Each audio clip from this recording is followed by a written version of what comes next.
Hello boys, it is me, emotionally unavailable Edward, as you'd expect, right? I hope you've got a decent chair, because this is going to be a good one, so I want you to be comfortable, okay? Now, I've been working on a Summoner Sorceress. Now, what exactly is that? You'll probably notice that I'll be taking and combining parts from several different builds, chucking them together in ways that they complement well, and that the build is not only unique, but it can function bloody well. Let's get into it. Hey boys? I'll try not to ramble too much.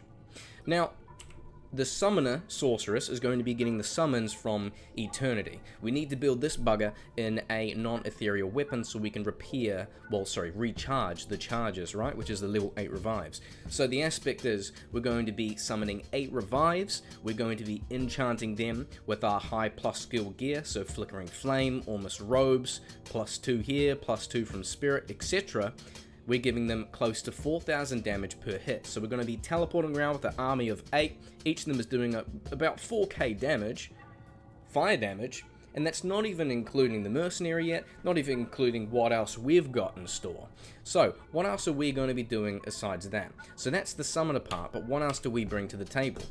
Cool thing about building an enchantress is we have a common synergy with enchant as we do with firewall. So we're maxing warmth, and that is also one of the best synergies for firewall. So bingo bongo, dump 20 into firewall, and then we're doing 20k damage per bloody second, boys. It is insane.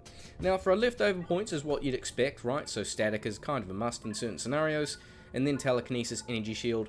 Now these are 1-point wonders, but if we switch into memory, I can get 73% absorb on energy shield, which is not too bad.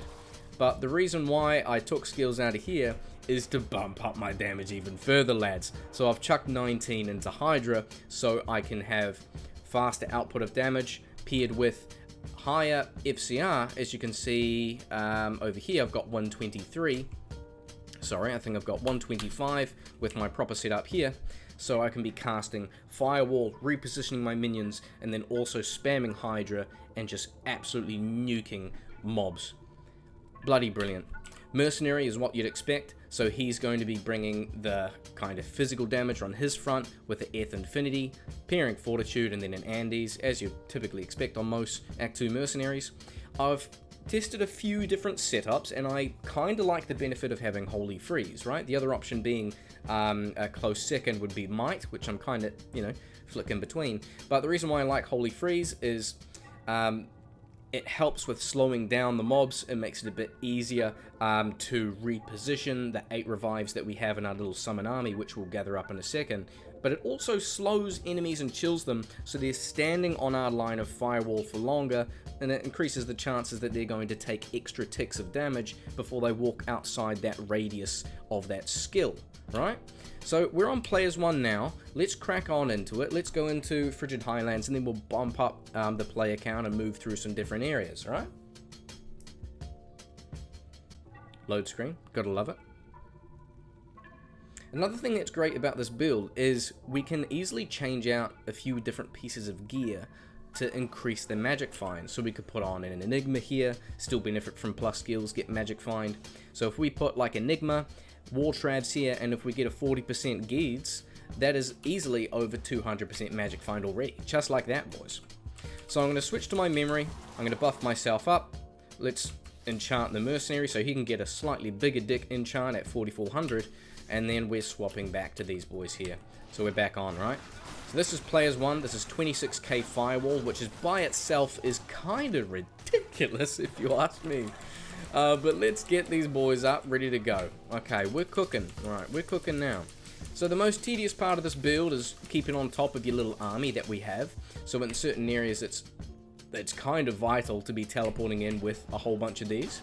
It makes it very unique as a utility as well as an offensive skill. But we do need to make sure we have it set up right. So just by themselves, they do quite well.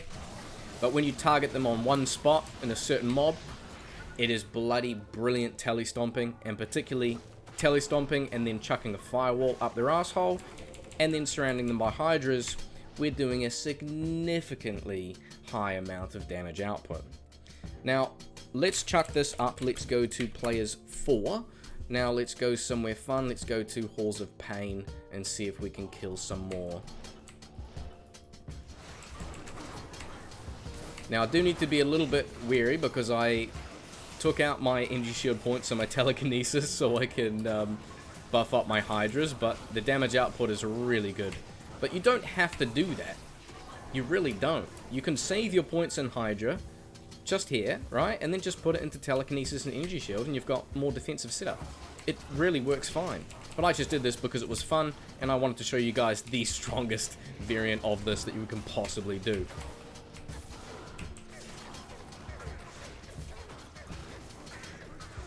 As you can see, my cast rate is not too bad. I think we're at the 8th frame? Which one is 105 FCR, boys, for a Sorceress and Barbarian? Is it 8th frame?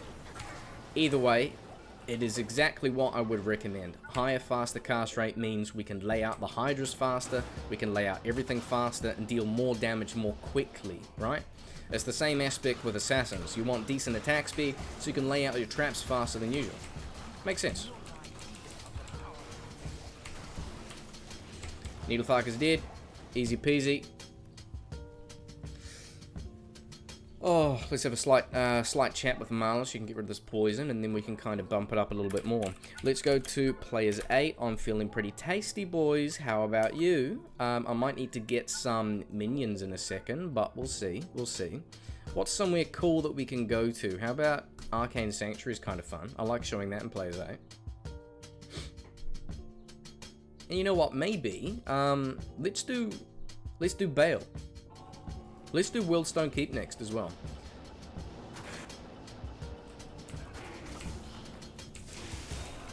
Don't forget the Hydras. If I stand here, I might be able to shoot it straight in a line if we do like this. Yeah, there we go. A little bit difficult to line up. Not really needed, I suppose.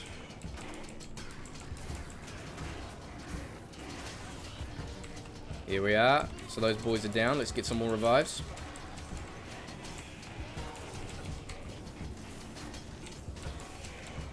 Aha, we're good to go. Now let's revive the rest of them here. Now I understand this is obviously the most tedious part of this build, which is going to turn off a lot of people. But I don't mind it because of how unique it is anyway. I find it quite fun. Being able to have summons a really good utility for the build to kind of build around.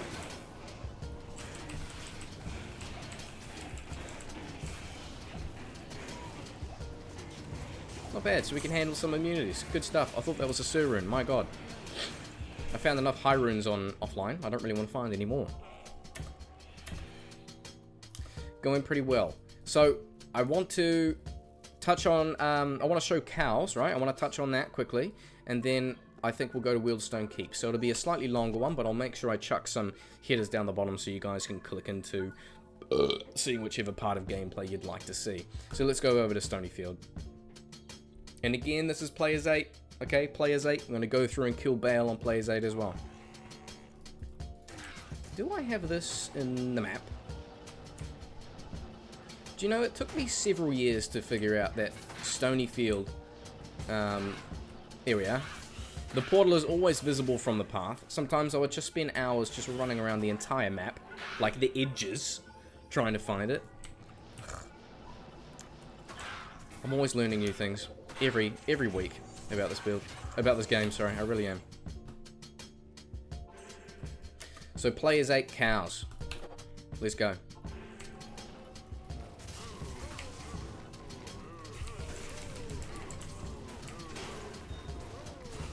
Now, you've probably noticed if you played Necromancer and probably seen a few other videos that use revives and the revive skill itself, but the AI from revived monsters is kind of wild. As you can see me teleporting around, they just blow up in completely different directions. They have their own mindset and personality.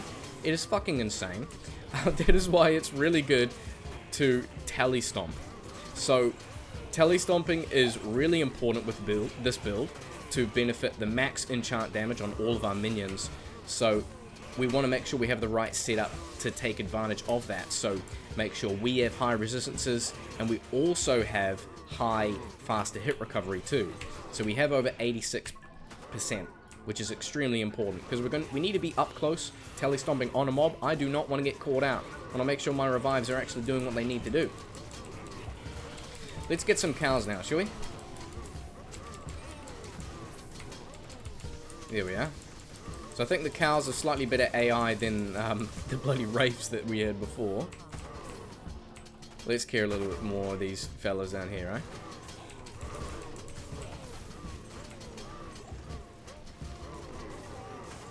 Great AoE from Firewall.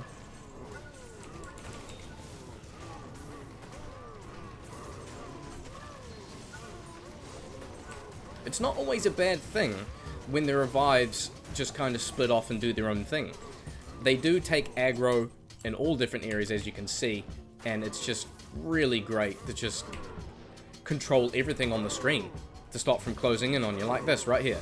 So if we position like this, we're all good. A lot of them are just going to focus there on the line. It makes Firewall so much easier to place, and particularly paired with the Holy Freeze. As you can see, they're all slowed. They're going to be sitting there for a lot longer. Let's get out some Hydras. So again, this is players 8 cows, alright? Look at that, boys. Looking pretty good. Let's get some more of these counts out here, alright? Let me enchant these up, and then let's finish off with Worldstone Keep, and then we'll see how Baal is doing, I suppose. Not too bad, right?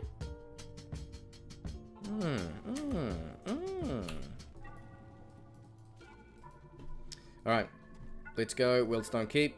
Hopefully the loading screen is not too long. No, we did start in Act 5 anyway, so it wasn't going to be too ridiculous.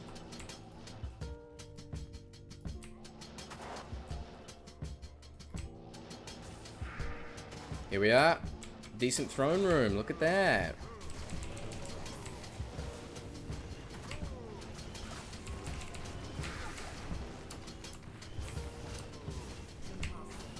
Now, I am aware on Players 8, telestomping is probably not the safest thing to do with my lack of investment into telekinesis and energy shield.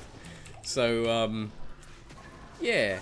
Maybe I won't do that if I'm farming specifically Players 8 with a build like this in particular. I'll probably stop using Hydra and just keep all the points in here and make sure I've got sufficient defenses.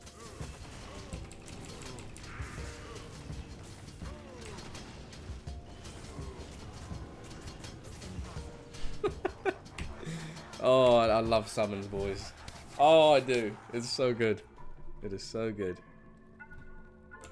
To make sure we got these up and running. Might need to summon one of these waves. The third wave is kind of fun. And we could get some of the mummy dudes from second wave. What are they called? I don't know. We'll find out.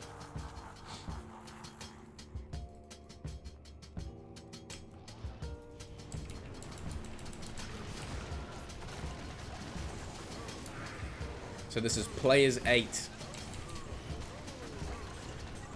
Destroyed.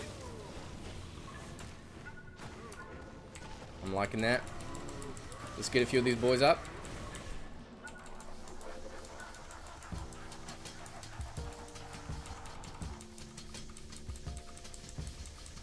Doesn't cost too much mana to maintain that. It's just a little bit of clicking here and there.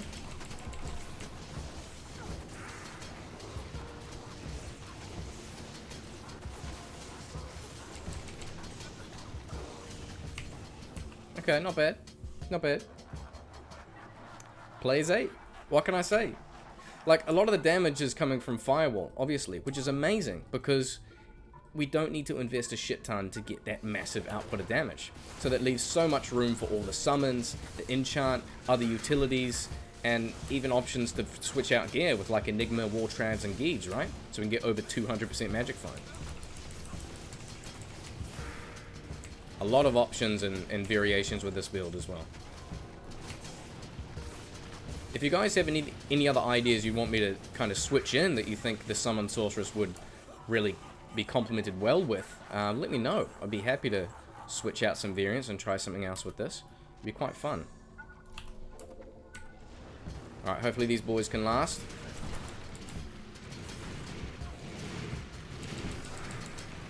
And Telestomp here, let's go. Now, I believe these fellas are naturally resistant to fire, so it does get a little bit tricky. It's always a little bit slower on this wave, as you can see, fire enchanted. But if I timed my minions right, we should be okay. Yes. Nearly died, but we're all good. Okay, so I feel like I need to get some new minions. So we get some of these boys. So we're running a wee bit low. We've got one there. Another one here. Let me get a couple more and then we'll finish off Baal. I mean, I could probably just stick with what I have, but I don't really want to gamble it. I'd rather just show you a nice quick kill.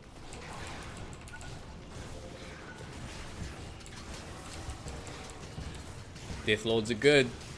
Death Lords are good. This is worth it. This is worth it. Okay, let's go. Boys, I'm feeling pretty tasty. Let's knock out Baal.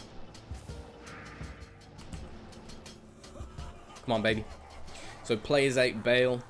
We've got 26k on the firewall. We have about just under 4k damage per hit on 8 of these. 8 times 4, do the math, boys. Static charge. Let's chuck on firewall. Hydras.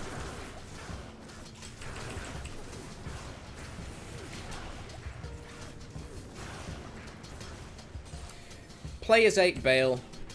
Easy as that, boys.